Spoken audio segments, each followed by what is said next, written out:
No questions. Come on, you guys, I have please. a question. Here you go. It refers to the discussion about the first part of the lesson about karma. Yeah. I remained with the question, how come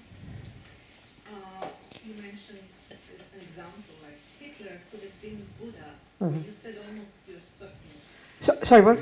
You said you are almost certain that Hitler was a Buddhist. Almost, not almost, I am certain that he obviously had been related to those types of things. Where else would he have got the swastika from? Where else would he have come up with all this weird idea about Aryans? So clearly he'd had these ideas in the past but misinterpreted them and misused them. It's logical. How come? How come what? It means that the karma is having this kind of shape. No, what do you mean by that? What do you mean by that? That a person could have been close to... No, I said he must have had relation to it and misused it, misinterpreted it, did it wrongly. Okay, so That's what I'm saying. The answer is yes, karma is a linear progression. No, I didn't say that. I don't know what you mean by that. So what is it? I mean, What do you... Listen, darling, listen. It's really easy in a sense. Do you accept that every second you're thinking something and doing something and saying something? Now, we tend to think in our culture, well, it doesn't matter what you think, it's my private mind and it doesn't have any effect and I'm allowed to think what I like. Don't we think that? Well, Buddha would say that's absolute mental illness to think this. He is saying the exact opposite. Every millisecond of every tiny thought is programming your consciousness. So we have wacky thoughts, don't we? So it's like you're playing the piano and you misinterpret Bach. You can make this most utter nonsense coming out of your fingers, believing you did the right thing. Well, clearly, you can deduce that he must have heard these things before. That's how come the swastika, and that's how come Aryans. Right there, you can tell. The man was even a vegetarian. So it's clear that he had misconceptions in his mind when he heard about these things in the past and messed it up. So every thought you have brings a result, is the bigger point. You see, the idea that what we are now, how we think, how we feel, how we're treated, what we see, what we do, this is the fruit of everything we've done in the past, is the weirdest concept. It takes real time to try and get our head around this. So just to think, it's like everything in that garden is the fruit of what you put in it. Everything in our life is the fruit of what we put in it. And it's incredibly complex and incredibly subtle. It's not linear. What do you mean by linear? But what do you mean by linear? Let's start again. What's the question, the actual question then? What does that mean, regression? What do you mean? That we are trying to seed good seeds and... Who is? Who is we? Have you noticed the world trying to do good things? I don't think so. People are killing, lying, stealing. Oh, but it's different. We're not discussing that. We're discussing... but we're not... Listen, honey. Listen, it's simple. The evidence in a person's behaviour is indicating behaviour they must have done before. Now, Hitler had lots of good qualities. Of course, we don't like to think that because we want to paint Hitler as a monster from his head to his toe, like we want to see Mother Teresa as a saint from her head to her toe. But we're a mixture.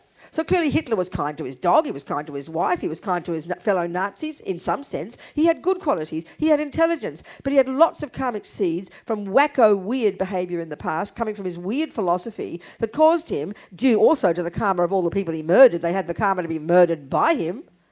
You know, there's no innocent victim here. From infinite past lives ago, some karma ripened. Him doing these weird, crazy things due to his past thoughts. But there are billions of seeds in his mind and billions of thoughts and billions of things ripening. But at this moment in time, in that particular life, a bunch of people came together who have strong karmic connection, called Nazis and Jews or Nazis and Gypsies, whatever you want to call it, and boom, things happen. It's enormously subtle, enormously nuanced, but it's logical. It's utterly logical. The law of karma is logical. But this takes... So regression, you mean... Regression, of course, we've had high realizations in countless lives. We've been siddhis, we've been siddhas, we've had realizations, we've had clairvoyance, we could have even had bodhicitta, but we have never realized emptiness. So we're going up and down like yo-yos. We've been highly evolved beings in countless lives. We've been monsters in countless lives. So yes, up and down like yo-yos until we realize emptiness, until we cut the root of delusions. So in that sense, if you mean regression, absolutely. There's no simple keep going. Then we'd be enlightened eons ago. Because there are infinite seeds, infinite variations of karmic seeds, infinite ways of seeing and doing things. But we can argue, Buddha would say, we've even you can lose bodhicitta, which is unbelievable, until we've realized emptiness, until we've cut the root of ego grasping. we're not out of suffering. So yes, we've been up and down a countless times, Buddha would say. Yes. Are we communicating? That's the answer. Okay, yeah, that's the answer. Yeah, good. Okay, people, any questions? I mean, it's in the West, in the materialist world, comparing with the concept of science or comparing with a religious view of creator, it's the weirdest, strangest concept. This has been around for thousands, before Christian. I don't know, it came before the Jews, probably not. But, I mean, the Hindus will tell you that, for example, Varanasi is one of the oldest, continually, occupied city, for example. I mean, Dalai Lama said 3,000 years ago, these Indians, but they can track their culture back, 7,000 years ago, longer, whatever. Not to mention 40,000 years ago with the Aborigines and blah, blah, blah, But, I mean, it's like, yeah, just chatting away here. But it's a weird idea for us if we analyse it carefully, this concept of karma. Even more shocking to think it's not God doing it, it's a natural law. That's really kind of unusual to think about. We've got to get our head around that. Do you understand?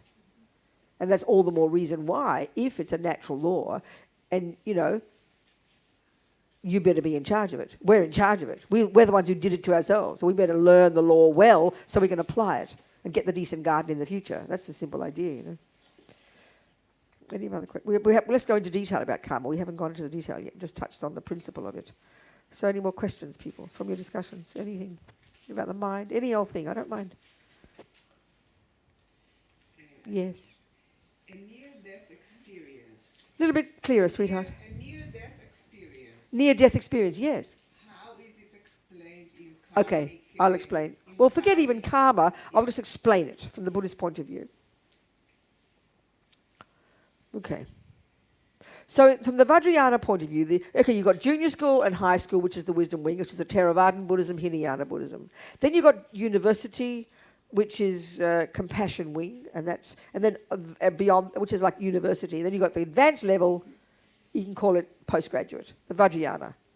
Okay, so the most advanced level in Buddhist teachings, and this is the model that the Tibetan medical system is based on, and it's the Vajrayana or Tantra, coming from these Hindus too, this model of the physical universe that says that the four elements are what the physical universe is made up of, and then they've got mind. So as far as the Buddhist view, this view is concerned, we've got the four elements, earth, air, fire, water, and then we have consciousnesses. And so there's this detailed descriptions of like the makeup of a person. Our body is made of the four elements, and then we've got our consciousness. So according to this model, all minds have intimately linked to their own set of the four elements. So the whole process of death is described in terms of this gradual deconstruction in terms of 8 stages of the various components of the physical and the mental of a person, and it's dealt in great detail. And again, the Tibetan medical system is based on this model.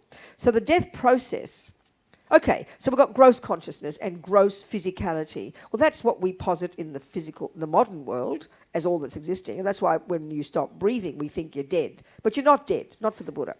This model. So that's your gross consciousness. Your sensory and your gross conceptuality has ceased. And it's described in terms of 8 stages. So the first 4 stages is the gradual deconstruction of your earth element, the water, the fire, and the air. Your gross conceptuality, your capacity to hold a lot of information, your memory, all these things. And by the time you stop breathing, your gross level has ceased. But you're not dead yet. Now your subtle consciousness is manifesting. Now, we experience that every time we go to sleep. The sleep process is identical to the death process. The same physiological, psychological deconstruction of all the elements in the mind. But because we're not familiar with it, you go to sleep and wake up again. You're not aware of anything, But the great yogis can do this in their meditation. They can go through this process without losing control. And this is crucial in the long term for the meditators, for all of us, because this is how we can get control of our mind. And this is how we can go to these subtler levels of mind where we can really do enormous work of unpacking and unraveling and getting realizations and blah, blah, blah. So sleep, when you go to sleep, and the first 4 stages, when you start snoring, you're asleep, That's the gross level has ceased. Then you dream. Well, the subtle consciousness, that's what dreams. That part of our mind is necessarily more subtle. And we can see from lots of people's experiences, very vivid experiences. You can have experiences of clairvoyance, seeing the past, seeing the future. It's really common. Our subtle consciousness has that capacity. And the great meditators can be in complete control of it. And that level can see the past, the future, all these business, So what happens for a person who has so-called near death? You're going through the process, which happens at death, at sleep, except when you sleep. Obviously, it's not, you go through the process of sleep, you go to the dreams, which is subtle consciousness, and then you go to an even subtler level, which is called extremely subtle consciousness, gross, subtle, extremely subtle. That's called the clear light mind. That's the subtlest level of our mind. So in sleep, the only difference between sleep and death is that you wake up in another body if you die, but you wake up in the same body if you go to sleep, and you wake up again. But it's the same process occurs. So, okay. What near death is like the beginning stages of death. The various components cease to function. You get to the subtle level, but it doesn't go further. You don't actually die. So that's why all these people who knock on the coffin, they look like they're dead. And I mean, there's even reports of people who do it multiple times. This is why in America, this guy who wrote the book, really confusing now, because people always have reports of people knocking on coffins, but now that they want to cut organs out, it gets complicated when the person suddenly comes back to life again. You've got to sew them back up and put their liver in again, for God's sake. Something. I'm joking a bit, but you understand my point. So it's bringing up lots of conflict, which is good because they're discussing it. So near death is simply that you go through those stages, you get to your subtle mind.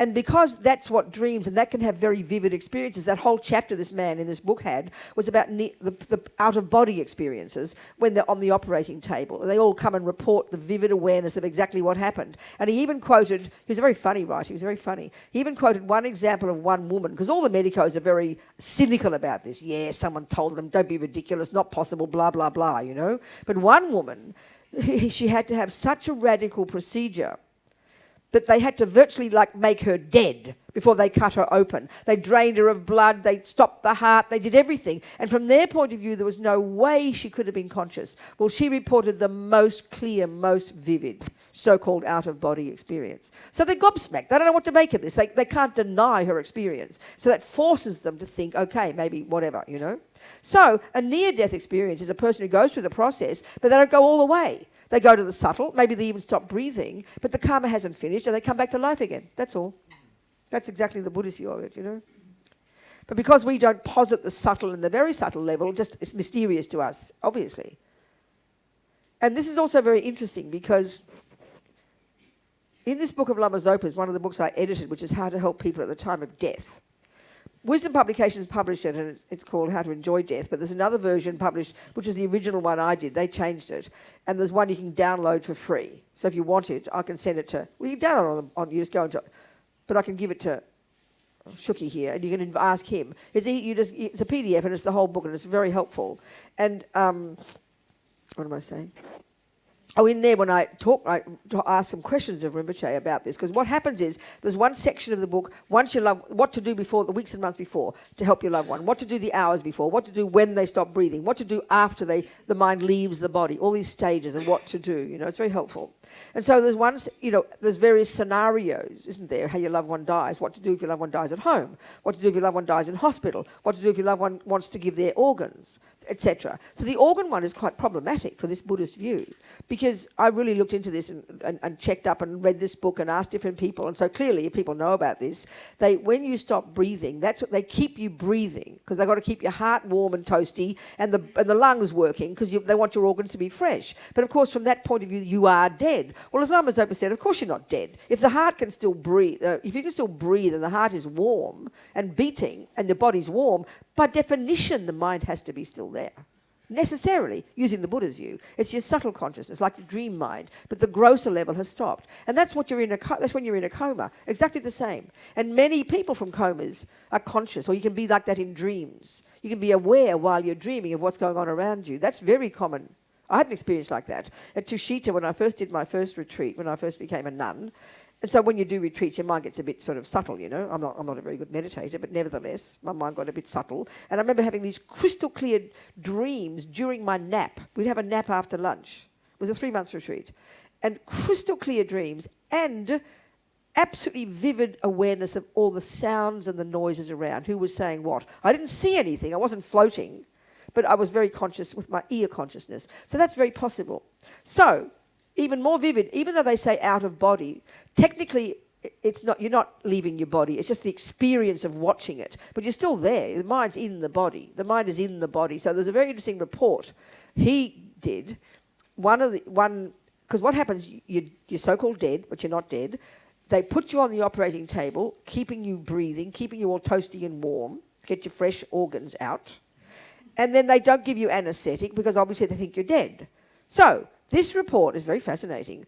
One nurse reported that when they got the circular saw ready to cut her open from head to toe, the heartbeat went from 100 to 200 beats a minute. And he wondered what the dead person had to worry about. Well, my observation of this, my description of this would be that she's having a so-called out-of-body experience. She's not dead yet because she isn't dead, and she's observing what's going on, and she still knows it's her. And she's thinking, God Almighty, what's happening? Don't they know I'm still alive? They're going to cut me open. Excuse me, that's a terrible way to die. And the fact is, in the Buddha's view, the way you die, I mean, that's when the mind leaves the body, should be in a state of absolute shock. That's heavy duty, It's really interesting, isn't it? Do you understand? But these days, it's really I think it's quite awful. In some countries, like in Holland, it's now the law that your organs are taken unless you say otherwise. And he was very critical. I mean, with respect, it's an amazing industry, giving people organs is amazing, but he was quite cynical and quite critical of this elitism and the arrogance of it, and that they kind of bully people and that's what he was suggesting. It's a very interesting book to read called The Undead. It's very fascinating. But from the Buddhist perspective, it's really fascinating. So, it's kind of complicated. As Lama Zopa says, you better be careful. Do you understand? It doesn't follow that she would be, every time a person would be conscious. Because we all know ourselves when you go to sleep, you don't always dream. So it's the same as if you die, you're dead, but you mightn't be aware of it. So it won't matter. And you've given your organs, which is amazing anyway. But it's tricky. Are we communicating here? Do you understand? So it's very interesting. What else? Some questions over here. Yes.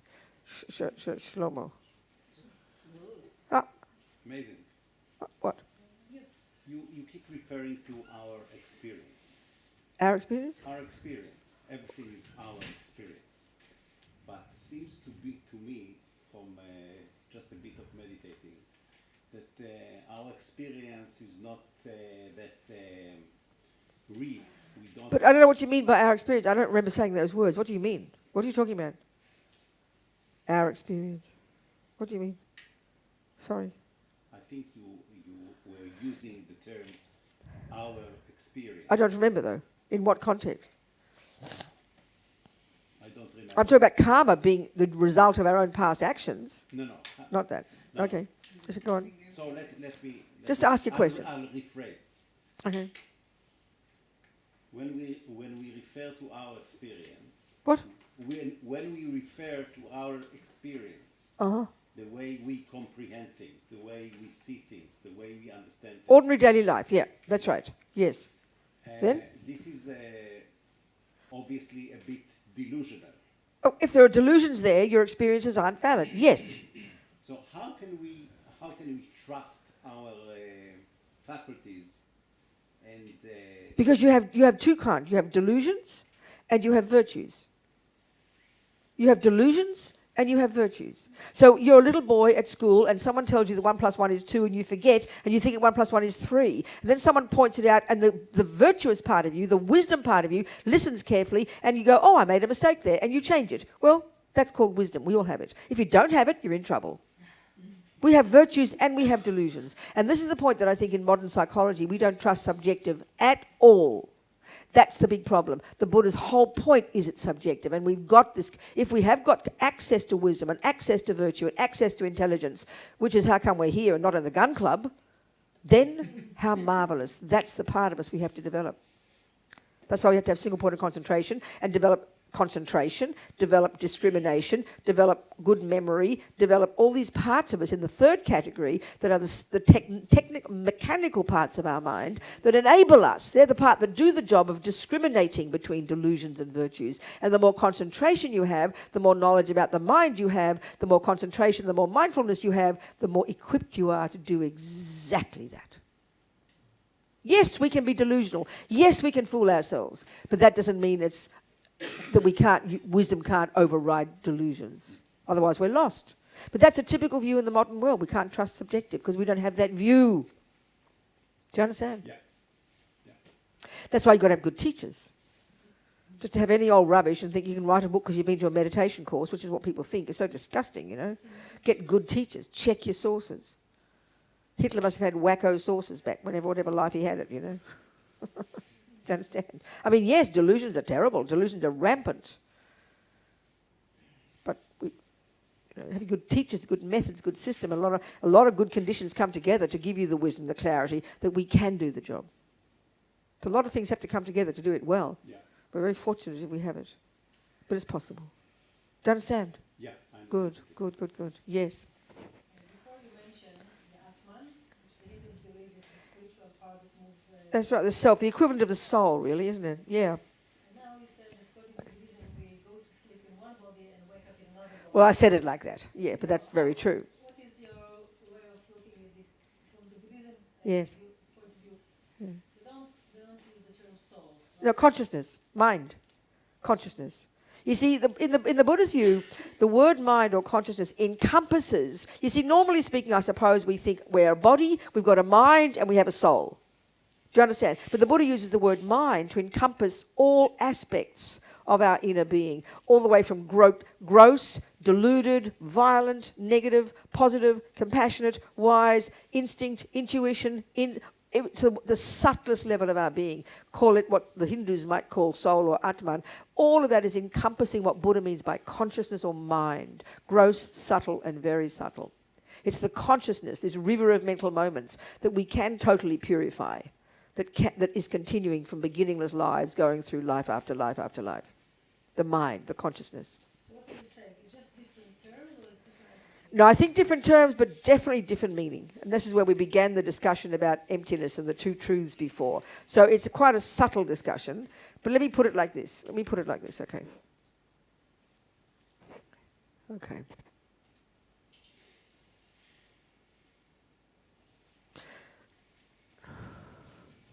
We tend to think, in the world, we tend to have materialism, which says you're only the brain, no soul, don't be ridiculous. And you have religion that says there's a soul. So they seem to be the two obvious alternatives, isn't it? Do you understand?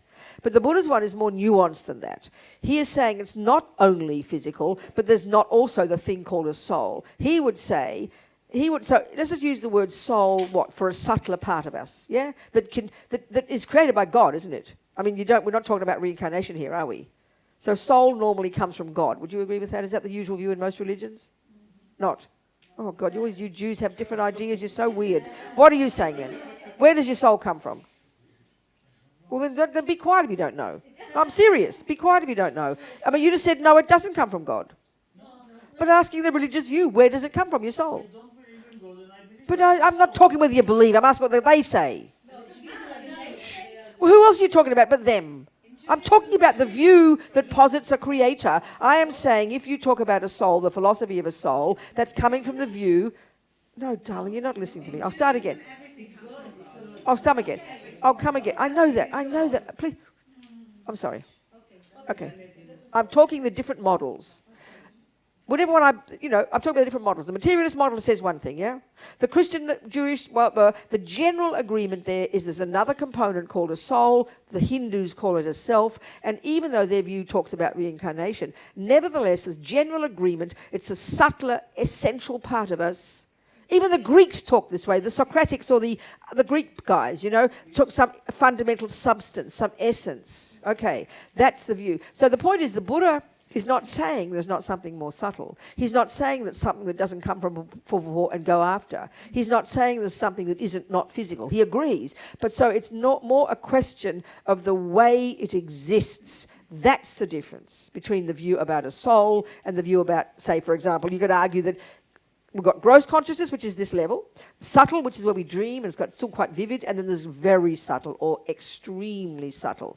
They call it the clear light consciousness in this model. So you could argue that's the equivalent of what people think of as a soul, but the difference is that comes from another creator, the soul, no concept like that in Buddhism. Very subtle consciousness is the subtlest level of this same continuum from gross to subtle to very subtle. It's not a separate component. And we access that by utilizing meditation. And then using meditation, we can purify all these delusions and realize the true nature of our being. So very subtle consciousness, I would say, is the equivalent of soul, and the difference is not so much there isn't some subtle energy, or there is, it's there is, he agrees, but it's the way it exists, and that's the part that's complicated. So putting words on it, the Hindu view, the Hindu view, the Christian view, the Jewish view, I presume, I always get different answers from you guys all over the world. I don't get any common agreements between Jews, so I give up on trying to work you all out. At least the religious views, anyway. So the soul is said to be, and the point is, this is where Buddha diverged from the amazing Indians. They're incredible beings. They came with incredible realizations, incredible understandings of the human mind, incredibly high evolved beings. But they got as far as this point where they say that the universe is the essence of God, the main source, that the soul is like oneness with that energy, and that kind of talk, that God is in everything. The Jewish view sounds a bit like the Hindu one. Everything is God, everything is oneness with God, manifestation of God, God is in everything. That's very much how the Hindus would talk. But there's the energy of God, and of a creator, and the energy of a soul. The Buddhist view, and this is philosophically how they talk, and from this point is where Buddha diverged in his own direction. So he came to all these same conclusions, and he got to this point, and he said, and they say, the Hindus, you finally come down to, you remove all the gross stuff, you remove all the nonsense, you purify yourself, you become powerful, amazing with powers and cities and clairvoyance, and you get to this very subtle essence. And the way they would describe it as something that's permanent, that is concrete, that doesn't change from moment to moment. And philosophically, Buddha says nothing can exist like that. It's impossible. So it almost seems like technical difference, but it's a vast difference. So the idea of a creator as being this permanent, uncreated, right? Nobody created God. If you're at school and you say, who created God? They tell you to be quiet. You're a naughty boy and girl, you know. And it's a very logical question. But the whole idea of God, concept of God, is something beyond, above, that creates everything else, that didn't itself have a cause, just is permanent, doesn't change, has this power, creates all the universes, all these things, blah, blah, blah. So the Buddha also uses the word superior being. He says we can all become one. But the difference is, the Buddha would say both with the concept of a creator and the soul, they're saying, that view says that they're both permanent, unchanging, uncaused, and Buddha says nothing can exist like that. So he has this argument, we've got to argue deep in meditation, about how logically argue with how there can't be such an inherent thing. So I think we'll go into this now a little bit, try and do this analysis of this. So it's the way that we exist, not so much is there or isn't there something subtle. They both agree there's something subtle, but it's the difference in where it comes from and how it functions and how it exists. That's the difference. Does that make sense? Okay, so now we're back on this topic. Let's go then into this one. Okay. So Buddha uses the word self because he came from the Hindus. The word is Atman, self. He used that term, that's why. You know? So there's more meanings to it than merely what we say, but in general, let's stick to that one. Okay. So, okay. All right, so we've got the two truths. There's there's conventional reality, the way the individual phenomena function and exist. This is just the components of a universe, of world. Cups and toilets and things and people and couches and pictures and walls and glass and lights and whatever. So then so Buddha's saying everything that does exist conventionally ultimately lacks an intrinsic nature. Lacks the very thing that the Hindus say a soul, a self possesses.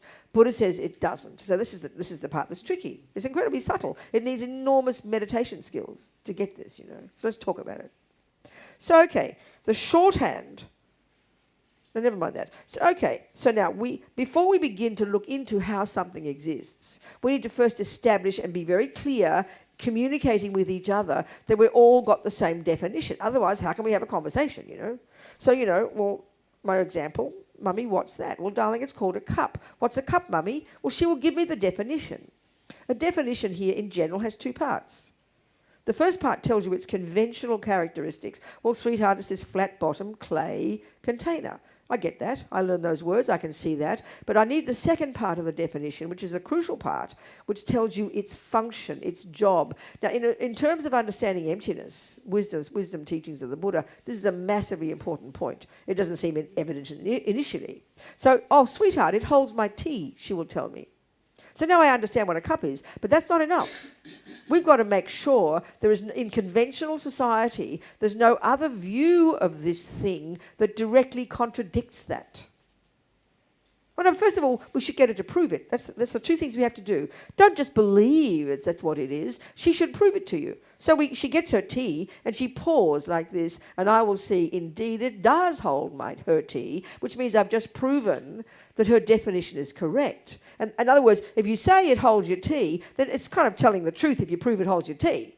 That means it's valid conventionally. That's a valid statement. But still not enough. You've got to make sure there's no other obvious contradictory view of this in ordinary society. So among us, we all tend to agree that's called a cup. We might call it a mug, but we have agreement, don't we? That's why we can communicate. When I say pass me the yellow cup, I won't pass you the green leaf. We'll be in trouble, right? Because we've defined our terms. We're all on the same page. Okay. We are called a person. We're not a cup, like I said. We're not a toilet, not a lid, not a green leaf. We're a person. Conventionally. Self, person, I, me. Synonymous. So conventionally, we're one of those. We're an example of those. So the Buddha's saying everything that exists, cups and persons and everything else, conventionally exist interdependently. And that sounds cute, but it's got really specific understanding. And there's 3 levels of this dependent arising, as they call it, or sometimes you might read the words dependent origination. I find that a bit abstract. Dependent arising, dependent existence. Things exist in dependence upon various factors, and there's 3 levels of dependent arising. Okay. The first one is that things come into existence in dependence upon causes. This is called cause and effect. So the brilliant example of this first level of dependent arising is the law of karma for oneself. And like I said before, the more we take on board, let's say you choose to, the view of karma, which means you're not an innocent victim. You didn't, we say, well, I didn't ask to get born, which means it's not my fault, which means I'm an innocent victim of bad things, and I'm an innocent victim of good things, but I don't mind the good things. Give me more, please. Do you understand my point? So there's a feeling of being separate from what happens to us. Do you not agree with that? Things seem to happen unfairly. No one ever knows why things happen. It's like good luck happens and bad luck happens. Well, Buddha says it's because we don't know about cause and effect. No wonder we're scared. No wonder we live in fear. Everything's just accidental. That's a shocking way to live life, So even beginning to comprehend the concept of cause and effect, that, everything you're experiencing. Okay, let's look into karma for a second here. We'll go more to emptiness in a second. Karma ripens in 4 ways. Our past actions ripen in 4 ways. The first is in our getting the type of body we have, the type of life, dog, human. In our case, human. So not more than a few weeks before. I'll go to this briefly, then I'll keep going. So then not many weeks before we zapped into our mummy's fallopian tube and joined the egg and sperm, our mind was in another body. And at that period, and that's what's described in the death process, at that time, we can deduce we must have died a reasonable death where we were peaceful. So that enabled a virtuous karmic seed from our bank vault of billions of karmic seeds to be triggered, which would ripen in the first of these 4 ways, which gives us a human life. So that programmed us already, weeks before Mummy and Daddy even hopped into bed. That seed was triggered from our own past virtue, and we'll go into that in more detail later, was triggered, which already programmed to go into my mummy's womb, Agnes Bliss. And she went and married my father, Teddy Courtin.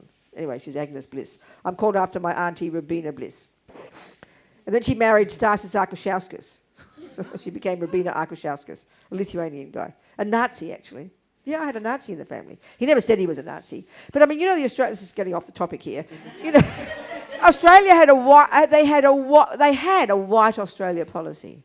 In 1901, when they became a federation, they thought the American thing was a disaster, all these foreigners, all these races coming together, so they thought they'd avoid that and keep the white people in, So So they didn't think it was racist, they thought it was common sense. So anyway, they didn't like all the foreigners coming in and all the poor, the Chinese that were already there from all the gold rush in the 19th century. They had to chuck them out. They chucked out all the Pacific Islanders and they tried to get rid of the Aborigines. I mean, you know, Australia's got a heavy history, but they've got a good reputation. It's very funny. Anyway, the point is, but it's funny, but it's not funny. There were very few white people in Australia. It's an enormous country, bigger than the United States. Even now there's only 22 million people, half the population of California. At the point, there's like a few million. They're trying to grow the country, you know. So they ran out of people. They couldn't get enough people. So they tried to kind of convince the poor old British to come. So they gave them hundreds of acres of land, and the poor Brits came for nothing and discovered red desert. They hated it and went back home, you know. So they tried another plan before the war and even after the war, which was called, you know, they gave the British the opportunity, the white ones, I'm serious, the opportunity to come to Australia for £10, your entire family. So all the Brits came, you know, they loved it. They stayed. But then they were still not needing enough people. So they, you know, this is really serious. Then during the war, they started lowering their expectations. So they thought they'd let the Eastern Europeans in. Well, that's half the Nazis. I'm really not kidding. I mean, they're nice people as well. But the ones with white skin and blue eyes, I'm serious. The Ukrainians, the Lithuanians, the Germans, maybe they didn't want all the Nazis. But, you know, and then they got really low in their expectations. They started letting the Italians and the Greeks in. And before you know it, in the 70s, they let the Vietnamese in, and now it's anybody will let in. Now they even have, you know, Middle Easterns in. I'm sort of joking, but I'm not joking. That's the history of Australia, okay? So they're fairly reasonable. They seem to get along. Not too bad. Why did I tell you all that? Oh, my uncle, that's right. My auntie Robina Bliss married Stasis Sarkisiauskas in 1956. And I think he was a policeman in Germany. And then he got, from the CIA, deprogrammed him for like a couple of years. He must have been a Nazi. I mean, I'm sure he was a Nazi. And he married into this Catholic family of these 7 children. My mother was a musician, and she had all these gay students. You know, my mother had many gay students. We knew homosexuals. We knew Jews. I think he didn't like it. He was not happy, I think. My poor auntie, he was a bit of a nutty guy. Anyway, my auntie married him. What to do? I'm going to say. Poor old Stasi. He was a good man. But he was kind of, I think he was a Nazi. Never mind. Anyway, that was just by the way. He's dead now. Anyway. He didn't say anything. He didn't sort of go to try and kill people. He tried to keep it quiet, you know. He's very traditional. And what was curious about him was a traditional peasant. So he lived up in the country. My poor aunt, she hated killing animals. He killed the rabbits in the rabbit season, the ducks in the duck season, the quails in the quail season, the chickens in the chicken season, the fish in the fish season, even the eels. He was really good at farming, you know, and bringing all the animals in. He was very generous with them. But he had massive vegetable gardens, and he never put spray. He said, let the insects enjoy the vegetables too. So it was a contradiction, you know. It was very funny. Anyway, he'd have lots of fights with our family, and he thought our father was terrible, and he was very fundamental. He was a dear man, but anyway, he's dead now, and so is my auntie. So never mind, back to me, Robina, zapping into Agnes Bliss's fallopian tube when my daddy and her were in bed.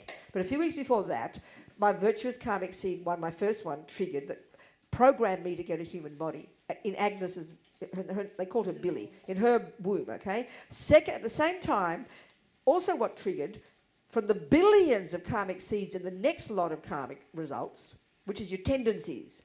These, and this is really the view in Buddhism, they do not come from your mummy and daddy. These are triggered before you die, the past life. So all your own tendencies. So whatever my tendencies are, my personality traits, my goodness, my badness, my this, my that, my wish to be this, blah, whatever, from past habits. The second track of karma. At the same time, the third seeds for the third track of karma, which is called experiences similar to the cause. Okay, so you've got the life, then you've got the tendencies in that life. And there's no direct relationship. I mean, there's, Hitler, due to one of his virtuous karmic seeds being triggered, gets a human body, but then the second track is all his tendencies. Well, obviously a bunch of wacko tendencies were triggered from other lives, The third lot is the experiences at the hands of others. So clearly he had some really powerful, virtuous karma. He was famous. People adored him. They treated him like God, That's due to his past virtue. But then also heavy duty in the end, what happened, right? So lots and lots of... So the way we're seen and treated by others, this is the result also of our actions. We're not innocent victims. Using that term, We've all got countless lives. We've done countless good and bad things to each other, and we keep bumping into each other, you know. So we've got the tendencies to think and feel and think certain things. We have the experiences at the hands of others. And then fourth even is called environmental karma, the very way the physical world impacts upon us, you know. And it's explained in great depth in all the literature, how all this works, the technicalities of it.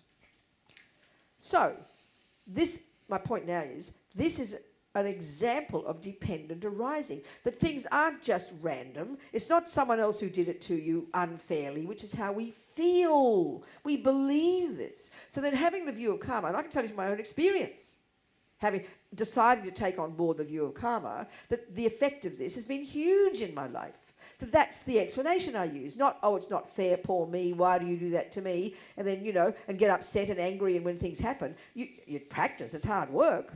But it's profound, the effect, because you stop being a victim, you accept responsibility, and that's applying the concept of cause and effect, which is the first level of dependent arising. So what I'm saying here is that already can lessen ego grasping, lessen all the fear and drama and self-pity of ego, right? The first level of dependent arising.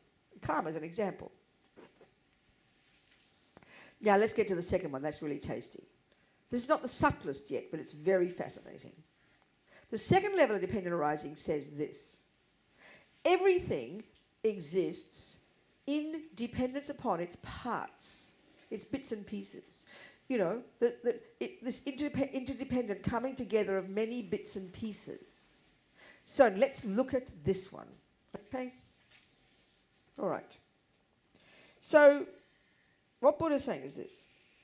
So, okay, we all agree, don't we, that we're made up of many bits and pieces. So let's use the Buddhist model. And so those bits and pieces are called two, body and mind. Body is made up of millions of bits and pieces. Would you agree? Millions. The mind, in Buddhist view, not the brain, the mind is made up of many thoughts and anger and jealousy and love and compassion and kindness. Many, many, many bits and pieces make up what we call the mind. Are we agreement here?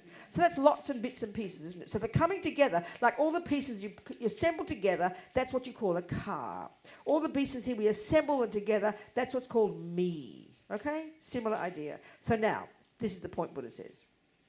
Because of this ego grasping, this deluded nonsense, that we totally believe, 1,000,000,000%, that among all these parts, right, there's a special part that's like the boss that runs the show.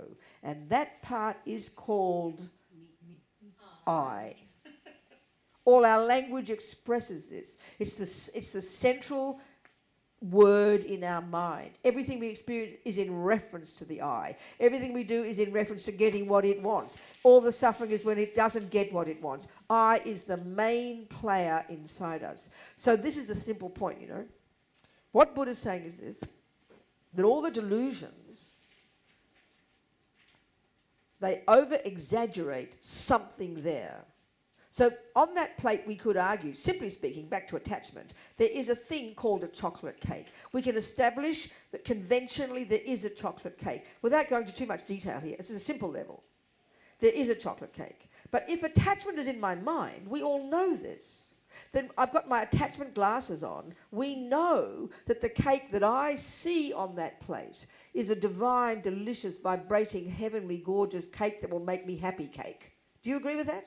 That's what we see on the plate, isn't it? Now, if you've got, like when I had hepatitis, just the sight of a chocolate cake, I would want to vomit instantly. So if I have hepatitis and I see that chocolate cake, believe me, I am repulsed. So it's sort of obvious that what's on the plate is not really what we're seeing. But we sort of don't join the dots, you know. This is a general view about how delusions are deluded. But here we're talking a subtler level of delusion. So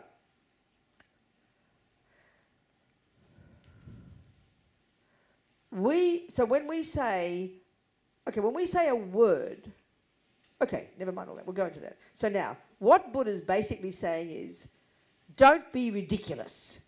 There is no such peace in there, like my friend Pende says, walking hand in hand with the other pieces. There is no such peace called I. You don't need one.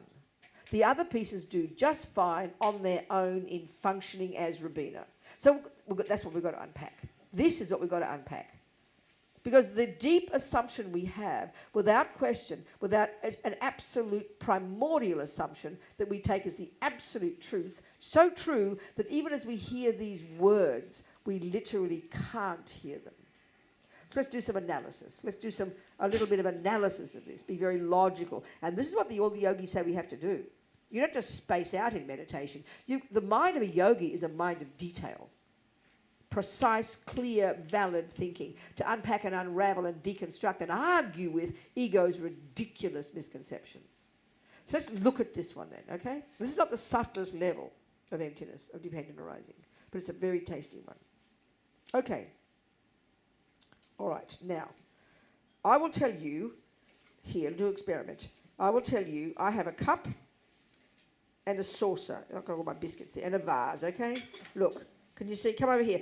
So out of my mouth is coming some sounds, and the words are conventionally speaking, I, one noun, you agree? One person, one phenomenon. I have a cup and a vase. That's three phenomena. Would you agree? I, cup, vase. Would you agree with that? Everybody, simply speaking, isn't it? Yeah. So would it not be reasonable to expect that if I say I have a cup and a vase, that you look over here with your eyes see the shape and colour, you haven't lost your memory yet, you deduce that's called a cup, and you deduce that's called a vase, and you deduce that this is I, if the word's coming out of my mouth. So then you just proved that what I said was true, didn't you? And it would be helpful if what comes out of our mouth is in sync with reality. It would help, wouldn't it? So if I said to you, I have 7 elephants on my table, you think, poor Robina. Do you understand? So I just said a statement. So conventionally speaking, you can agree with what I just said. Would you agree? I is one phenomenon, conventionally. Cup is another phenomenon. And vase is another phenomenon. Simple, isn't it? 3 phenomena. You agree? Okay. I'll make another statement. I have a nose and a foot. Okay? So you can look over here. Look over here now. You know very well. Quickly you'll see conventionally that's a truth. You agree? Okay? So now, this is the point. This statement I made first. You accept that I stated 3 distinct phenomena. Do you agree with that? I said I, cup, and vase. But so this is obvious, and I'm speaking the obvious, but we need to do it. That means if there is a cup, it can't be the same as a vase, can it? And it can't be the same as I, can it? So you've got to be able to isolate the cup that isn't an I and isn't a vase. Do you accept that? It's logical, is it not? And the same for each of those phenomena. So you've got 3 separate, independent phenomena. You accept that? Now, independent in this case is a crucial point. That means that if I break the cup, the vase is fine. It doesn't have a mental breakdown. It doesn't collapse. It doesn't stop functioning as a vase, does it? It works fine. You agree? Robina can walk out the door. The cup is fine, isn't it? Robina can die. The cup is still there, and the vase is still there. Speaking ordinary language. So then is what means independent. That those 3 phenomena exist without depending on each other. Can you hear that? They don't depend on each other for their existence, do they? Do you accept that? Yes. Do you accept that? Yeah. You accept that, don't you? This is the point. I'm stating it, but this is the point. They don't depend on each other. In this sense, they're independent of each other. Do you agree? Yes. Good. I have a nose and a foot. So how many phenomena did I state? Speak it out. 3. State them. Good. Let's do that. So what Buddha's saying is that what we just did there, we have to do exactly the same here, if it is a valid statement. We have to find 3 phenomena that are separate of each other and independent of each other. Can you hear the words? Can you hear the words? Good. Okay, let's see if we can do it. There's my foot. Let's cut my foot off. My foot does not stop my hand or my nose from blowing, does it? Do you agree? My nose functions to, squirt snot. It will still keep squirting snot if I have no foot. Do you agree? And if my nose is cut off, my foot keeps walking. Do you agree? So I don't need a nose to walk, and I don't need a foot to blow my nose, do I? They're separate phenomena. You agree? You agree? Good. Now, point out the eye. That doesn't depend on a foot, and doesn't depend on a nose, and doesn't depend on everything else. Point one out. Give me some examples. Come on. Where do you think the eye is? You got the foot, the eye is there. Pardon? If you cut the foot, the eye would still be there. No, I'm asking you, point out the eye. Point out the eye. What piece is the eye? Hear my words. If there is an eye that's independent, which we think there is, you have to be able to point it out. And it has to be something that isn't the nose, isn't the hand, isn't the foot, isn't the mind, isn't the everything else. Now, stop before you go. The Christians and the Muslims say there is that, and the Jews. And the Hindus say there is that eye. There is that separate piece that is independent, and all Buddha's saying is that's utter nonsense. We've got to prove it. Prove how it's not possible. So let me just say the example again. Now let's look how we talk. Okay, keep going. Any examples of where you think the eye is, please? Because we say the word every day. We cry when you insult me. We're happy when you love me. We love I getting something. We're not happy when I gets a headache. So we do believe there is an I there that is up and down like yo-yos and gets depressed and jealous and is the boss that runs everything. Do we not believe that? We say it so instinctively, right? And now this is the point here. Like I said before, if the cup breaks, that doesn't affect the vase, does it? Do you accept? They're two independent phenomena, right? Now, if there is an I, please hear, if there is a piece called I that is not dependent on the other bits, then when your knee hurts, you wouldn't say, I have pain. Yeah. The I wouldn't mind. It would sit there going, what's wrong with the bloody old knee? Let it hurt. I don't care. You know, if he says, I hate your nose, Robina, I won't say, oh, don't you offend me.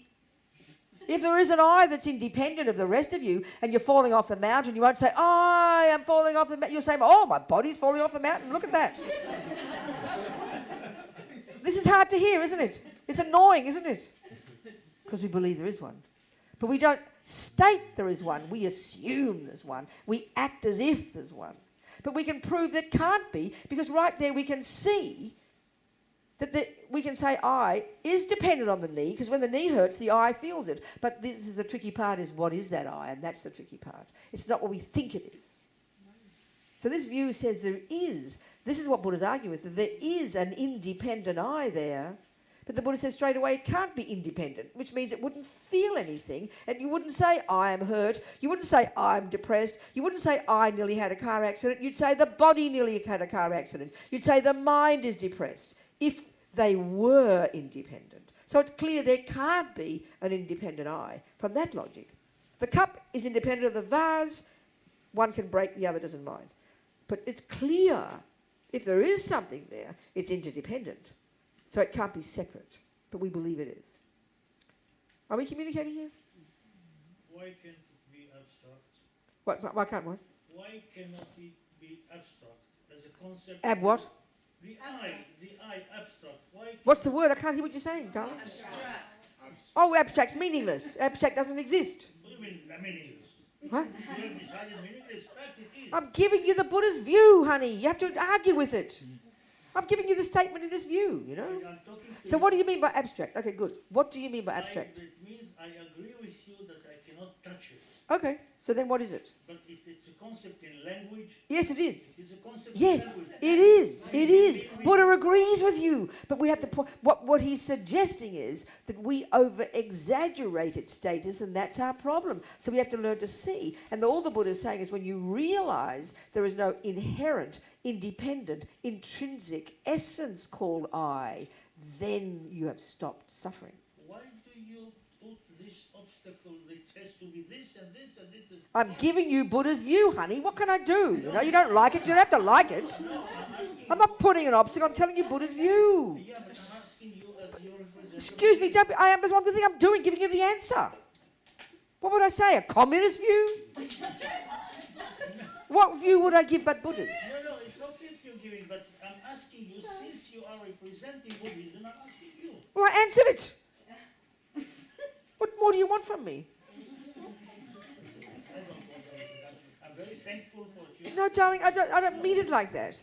I can only tell you what I understand from these teachings to authentically answer according to what I've studied from my sources in this tradition, from the thinking that I've done to give you the answer to your question. I can't do more or less than that. And Buddhism, as far as you know, Yeah. did not deal with the stupid remarks that I make. Your remarks aren't stupid at all. They're wonderful. Oh, yeah, okay, but my wonderful remarks. Yeah. Buddhism didn't relate to these remarks. I answered you Buddha's answer to it, but you didn't like it. I see. No, You said it was... I didn't like it. Yeah, Oh, that's right. So that's perfect. You don't have to like it. we agree. Now we agree. That's right, exactly. It's perfectly fine. Yes. Go. The I, as I don't know, relate to it, is God. That is God. Okay, that's a different discussion. That's fine. You're allowed to think that. But that's not discussion here. That's fine. So what's God? So what is God, please? For you, what's God, dear? It's like you said, I am trained to think that God is in everything. Yeah. And that God is my soul. Okay, good. And it's not interdependent because it's in everything. And Okay. we're dependent in everything. So Okay, so then? why is it different than the Buddhist? Oh, it's massively, fundamentally, primordially, That is my profoundly question. different. That is But I've been telling you the difference. I can't understand. No, I know that. I do understand that, darling. I do understand. All I can tell you is what I know, and then this is why they study this stuff for 40 years. And then, Yeah, but please let I'm me trying finish. to Let me finish. I understand that there is a difference, but Yeah. I don't understand. No, I understand that. The difference. I understand that. Have you heard it? How many? You to But I'm doing my best. I promise. Okay. So I hope I understand. I'm doing my best. I promise. I promise. I'm doing my best Because we're to not explain. saying as Jews, as religions, as Muslims, as we're not saying it's independent. We are Jews. Like You are. Buddha, Oh, you we're are not saying it's independent. independent. No, you're saying it's independent. God is independent of me. That's why God plays the role. God's the boss. God punishes. God rewards. So, okay. I'll do another example. Listen, honey, just a sec. Okay, good. This is why they study this stuff in the Tibetan Buddhist monastic university system and then go meditate for another 40 years for trying to get the penny to drop. So it is a subtle point, and what I'm saying here implies already many understandings which we kind of haven't covered. So we're leaping to a more advanced thought. So it's good to listen. It's good to hear. It's interesting. What's your question? Yes, I understand we can't find the I. The independent I. Yeah, The I that is not okay. the I that's independent of the other parts. But as well, we can't find the mind. You can't find anything. So what's Ultimately. So what's the difference between Huh? the conscious? What, darling? So what's the difference between not being able to find the consciousness and the mind? Okay. Or the Okay. mind or the Okay, I understand. So it's the same discussion goes for the cup, okay? So I will say to you, my cup has a base. Do we all agree that's true? Yes. Now, we're saying there's a cup which is one phenomenon, yeah? Here, this is an easier example. We're saying a cup which is one phenomenon, then there's another phenomenon called a base. Now, please take the base away, and we have a base, but where's the cup now? It doesn't exist, because a cup is a name. This is the subtle one. The cup is the name we give to the collection of the parts, but you won't find any part called cup. That's the conclusion from the same here, that I is a name, and that's what you mean by abstract. You'd like this. I, finally, is the name we give out of convenience for this package. But then we'll go, oh, you mean I have a package? I have an ear and a nose. No, because ear is the name we give to its parts. Oh, I have a lobe. That's a relief. I've got an earlobe. Phew, I've got something. No, earlobe is the name we give to its parts. Then everything you look at is like that. So it's a bit like smoke and mirrors, you know? So this is where they put the two truths together. Ultimately, there is nothing from the side of I that is independent of the causes, the parts, or finally the mind even calling it that. Nevertheless, there is an I, dependent arising I, but it's so subtle it's as if it's abstract. But it's not, and it's a fine, subtle point. You know, these two things come together. So you can't, if you start to search for anything on the basis of its parts, you keep analysing and all you do is find parts. You're never going to find the cup that has the parts. You'll never find the eye that has parts. You'll never find the microphone that has parts. You'll never find the cushion that has parts, because cushion and microphone and cup and eye are names we give to those parts. So we're merely labelled. Of course, it doesn't feel very happy. Oh, I'm only merely labelled. What a disappointment, you know. But this is the interesting point. This is where they say, when we've realised this at the subtlest level in meditation after enormous amount of hard work, as Lama Zopa says, once you've realised the emptiness, there is no fear. You've cut the fear. There's a lovely story about how when he was 8 years old, he was recognized since a tiny baby, actually, since a little boy, he was recognized as the reincarnation of the previous yogi up in the mountains up there. He was known as the Laudo Lama. And Laudo was this cave, just a hole in the wall where they used to store the radishes. And the previous life, he moved the radishes out and threw the radishes out and moved in, you know. So he was known as the Radish Lama. Anyway, he died, this great yogi, a Vajrayana yogi, and then little boy was born, and we went up there in April to raise money for Lama Zopa's place, and we're going up again in March. So his sister said that, you know, from the time he was tiny, as soon as Mummy turned her back, little Zopa, they found him crawling up the mountain hill to where they knew the cave was from the past yogi. From the time he could talk, he'd be walking up the hill, you know, come home. No, he'd say, that is my home. But he played all these games as a child, and he'd always made mud pie dorjies and mud pie bells and mud pie torma offerings, and would say that his benefactors were coming, all his past life benefactors. You know, he'd announce their names and things. So his mummy figured she better check with the local lamas, so they do their divinations about reincarnation, blah, blah, you know. So they said it would seem he's the reincarnation of the Laudo Lama. So anyway, when he was about 8, he told this story later when he was a little boy. So, okay, he is said to be a yogi. I can say said to be because I can't prove it, but I'm taking it on faith, okay, because I mean, he's my teacher. I see the evidence of his behaviour, and he's my teacher, whatever. So I'm not trying to blindly believe it, but I'm prepared to have confidence in it. So he's said to be this highly realised yogi who died in complete control, did all the process that they talk about in the death process, a great Vajrayana yogi, had concentration, and is blah, blah, blah, all these realisations. That means when he got reborn, he didn't lose the plot. They don't forget, you know, they retain. Like that 3-year-old child, it's pretty obvious if she can play Bach at the age of 3, she's retained some of her knowledge. Didn't come out of the sky, you know. This is the Buddhist view about karma. So he's up in the mountain, this mountain he talked about, and he said there was this big river. And on the other side of the river, these strange-looking people. This is in 52. He said they were pale skin, with pale eyes, straw-coloured hair.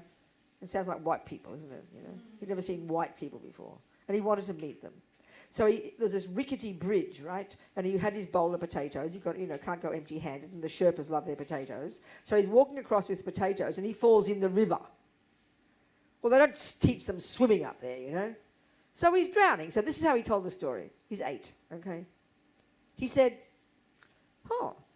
the head, not my head. Oh, sorry, choked. Hang on. The head kept coming to the surface for air. Then he said to himself, the thought occurred to me, the person known as the Laudo Lama is about to die.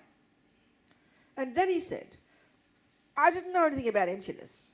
And that means he didn't know, in that life he hadn't heard it. But there was no fear. Now, this is interesting, because you know how we talk in science, Mr. Darwin, I think, came up with this. It's called instinct for survival or something, isn't it? Which we think is a scientific fact. And indeed, you observe animals and humans. When you're attacked or offended or insulted, we freak out, don't we? And we call that instinct for survival. And we then deduce that you need it to be able to know what to do. Well, Buddha says, don't be ridiculous. That's called ego grasping. When you're insulted, offended, hurt, nearly run over, you panic, you have a panic attack. That's the evidence that you have ego grasping. You believe in the I. And this is the most primordial fear, the deepest one, the ego grasping.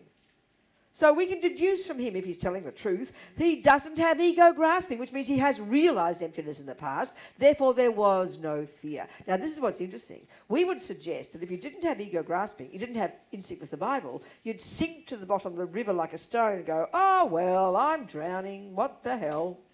No. You would have seen a little boy struggling to breathe. But the point is, and this is shocking to us, his mind would have been completely clear.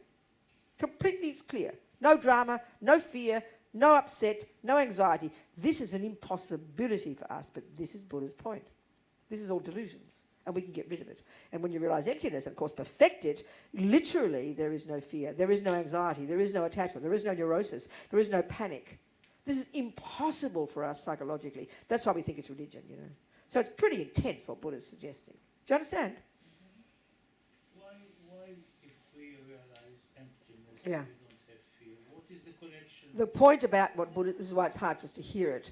The Buddha's saying about all these negative states of mind in the first category, the root delusion of which is ego grasping, the one that believes in the separate I, it doesn't sound very convincing. The logical reason why it causes so much fear, first of all, is from eons of habit, but the habit is all these delusions believe in things that don't exist. Meaning the belief in the inherent I, which gives rise to attachment that believes that that'll make me happy, which gives rise to anger when I don't get it, which gives rise to jealousy and all the other dramas. One aspect of them is they're liars, and we have been believing in these stories for eons. So we're living in this fantasy world of things we think are true, and we're constantly looking forward to something and hoping something will happen that never happens because we've got lies in our mind. It's like you've got a 5 shekel note thinking it's 500. So you've built up this fantasy about this 5 shekels. You've believed all this time it's really 500. So you've built up all this story about what it's worth and how much you're going to get. And every time you spend it, you only get 5 shekels worth until you get disappointed. That's an example of how we impose lies on reality. So when your mind's, Buddha says, this is point, when our minds are in sync with reality, then there's no fear, no drama, no anything. There's no longer any of the dramas, any of the suffering. Finished. What? Yeah. Vis-a-vis the me, the myself. And everything in the universe, how everything exists. This is my question. Yeah. Why do you need to empty all universe? It's not You don't have to empty anything. That's you know what I mean? no, I don't. I need to say, why do Buddhism says that we have to realize emptiness in the sense that everything doesn't exist? No, that's not what's being said. Shh, shh. Hey, please, excuse me. I'm the boss here. It's my gig. Please, it's good, great to have opinions. But it's more nuanced than that. It's more subtle than that. That's all I can say to you. It's not that. So you could say this. I think this is a very valid statement. The more ego grasping we have, the more separate, the more lonely, the more miserable, the more attached, the more angry, the more harmful. The less attached, less ego, less jealousy, the more radiant, the more blissful, the more content, the more wise, the more compassionate. So then eventually when you realize emptiness and got compassion, it's like you're as big as the universe. You're vast, you're blissful, you're radiant, you see the past, the future, and you have empathy with every being. So in a sense, realizing the emptiness of the fantasy I, you become your real I, which is huge and vast and perfect. It's a simple way to put it. Yeah, well, this thing. That makes sense to you. You like that, don't you? Good. Okay. Yeah. Go on. So what is that little thing, whatever? Say something. What? Subtle. What is that? There's no essence. And that is being reincarnated. Oh, that's your consciousness. That's your So consciousness. maybe the consciousness is the I. No, okay, good point. Thank you. Good question. Good point. Let's look at it. Good. Thank you. Okay. Okay. So what are the let's just go back to basics and we decide that the word I or self or person is the name referring to a phenomenon like us. Would you agree? We are examples of a person. Do you agree? Or a self or an I. Okay, good. So would you agree that a person is made up of 2 things, mind and body? Would you agree with that? Would you agree with that? So mind is a part of I. Would you agree? I is the same as a person, okay?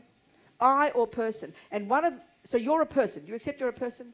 You accept that you're an I. In this sense, they are synonymous. So you're an I, and your I has 2 parts, body and mind. Do you agree? So your mind is the same word as consciousness. Do you agree?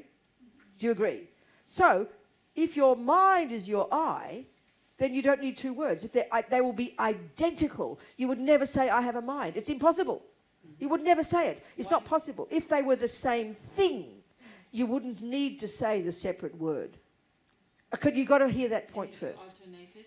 Pardon? If you alternated. You can whatever you like. They'll still be the same. They'll still be the same. You would never have 2 separate phenomena. You couldn't have if they're the same.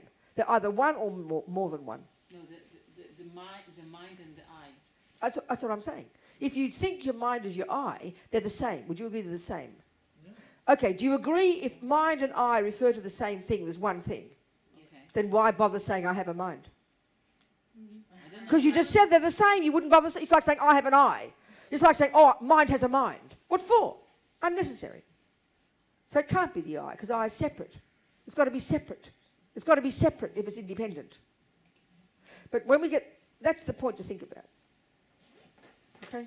What else, You people? said before that Buddha agrees that there is an essence, a certain something. No, I didn't say that. I said he doesn't.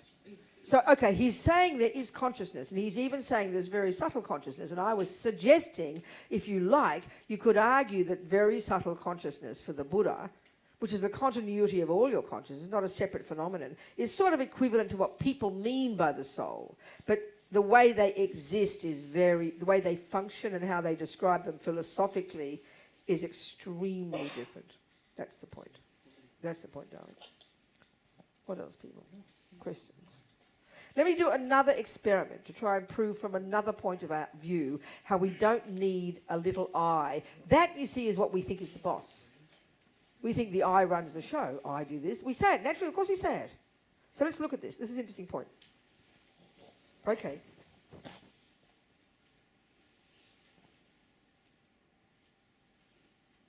I'm holding a cup, okay? I'm holding a cup in my right hand. You agree? But let's say I've forgotten how to do it. I've lost my memory. I've got stroke, you know? And you have to train me again to hold a cup in my right hand. So you've got to train me. We can do it automatically now. We don't think about it. So then you'd have to start really writing a lot of things down and reminding me. You've got to put your thumb here, your index finger there, your pinky here. You understand? Your wrist has to do this. Your elbow has to do this. And there's a lot of, would you agree, there's a lot of parts of my body involved in this action of holding a cup in my right hand. You agree with that, don't you? And to train me in this, you'd have a very long list of things, wouldn't you, on a piece of paper? A lot of things that make up this entire action with the body. So that's the body. Now the second part that's involved here clearly has to be the mind. I mean, this is a dead body. You'd have trouble having it holding a cup, you know.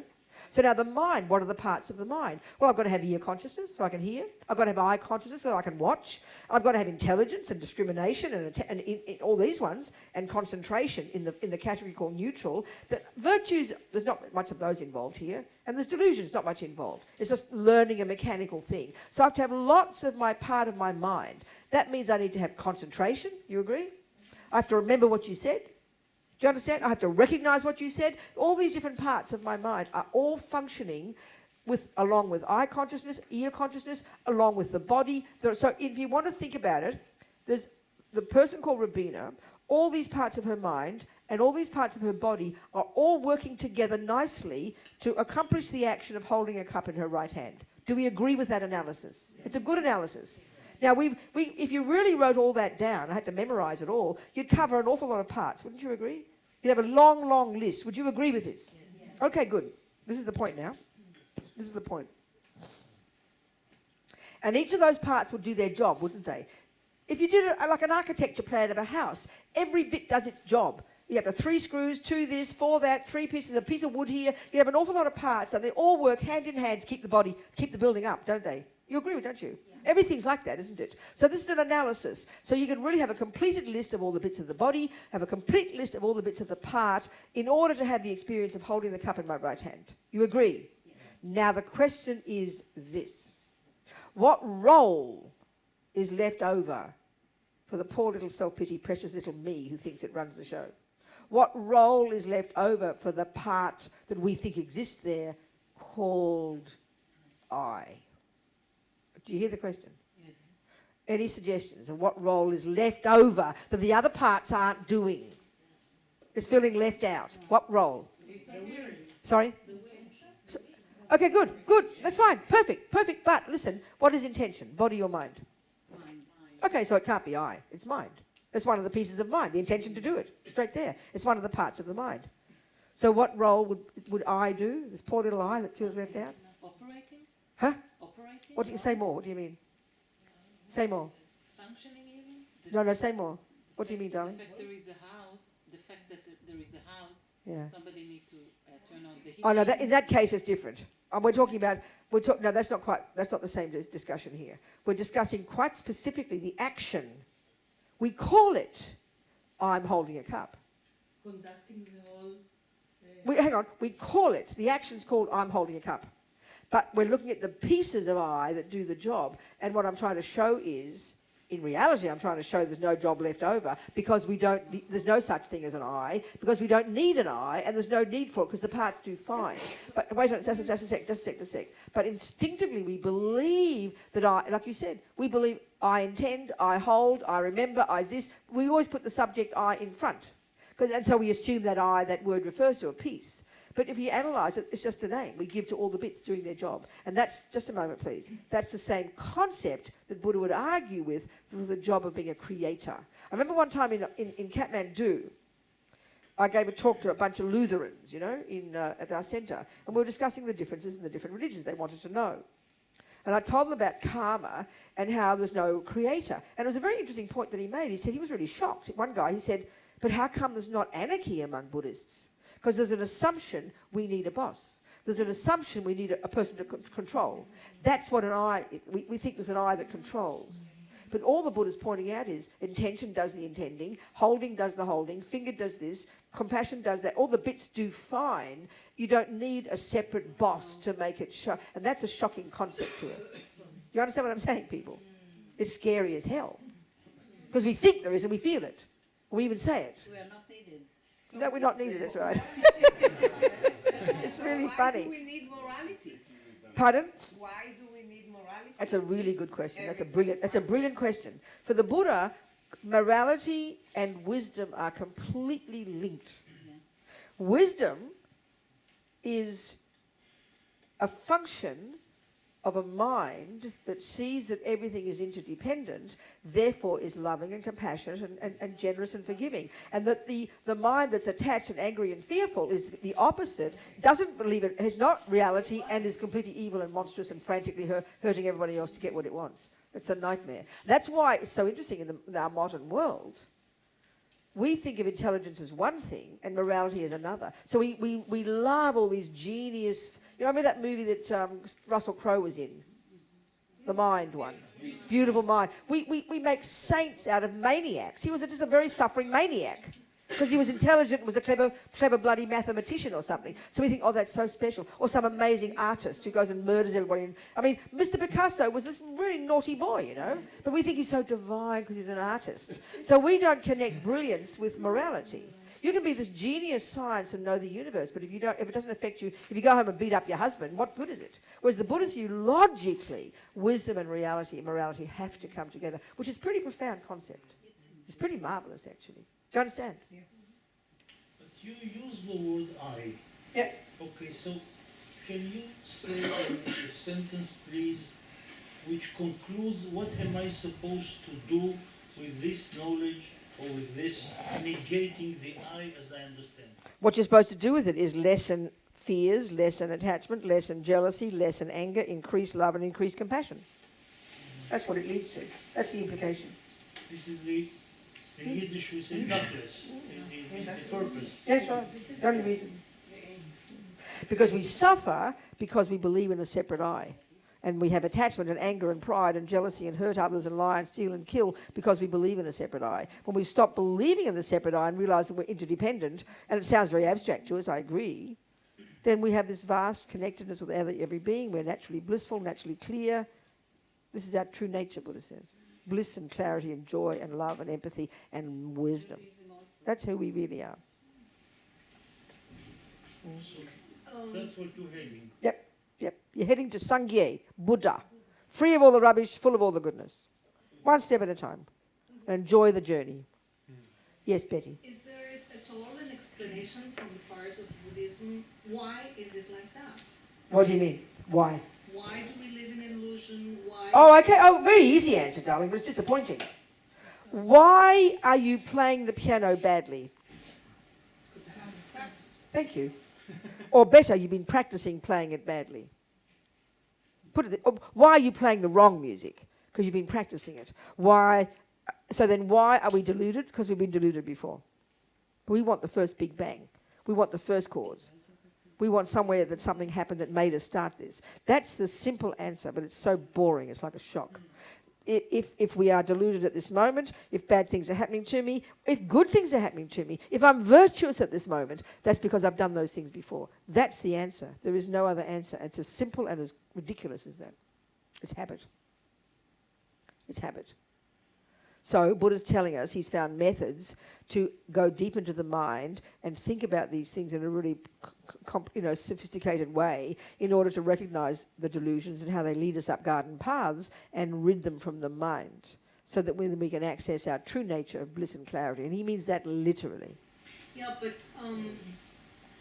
you Yeah. can't say I'm craving for food when I am hungry, and Yes, you I can. will not put something No, in no, my no. mouth, I'll die. No. That's two different issues, two separate issues. They're completely separate. So there is a level of what looks like craving Uh-huh. that is essential for surviving. No, that's how we are. Okay, put it this way. That is how we are, but that's like stating you see a junkie and they're craving heroin and they have to put the heroin in their arm because they're in the midst of being a junkie. We are all junkies right now, but we call it normal. That's due to past karma of attachment. So we are junkies right now, and we have to eat the food right now, but we can stop being a junkie. So you can get to the point where you get like Geshe Lama Kontrok, one of our lamas, who lived in the mountains for years and years in a cave with no food, no sleep, and no clothing, because he's able to completely control all his inner energy. He's got realizations, and he's living in bliss. He doesn't need food, sleep, or clothing. I mean, that's an extreme example. So we are junkies right now, but that's what we call normal, and we're all normal because everybody's like it. So we're like living in a world of junkies, in a body that demands junk. That's the subtler level of suffering. There's three kinds of suffering in the thank you. Okay, 4:10, 2:10, 3:10. We're finishing what time? Don't you want afternoon tea? Come and have an afternoon tea. Come on.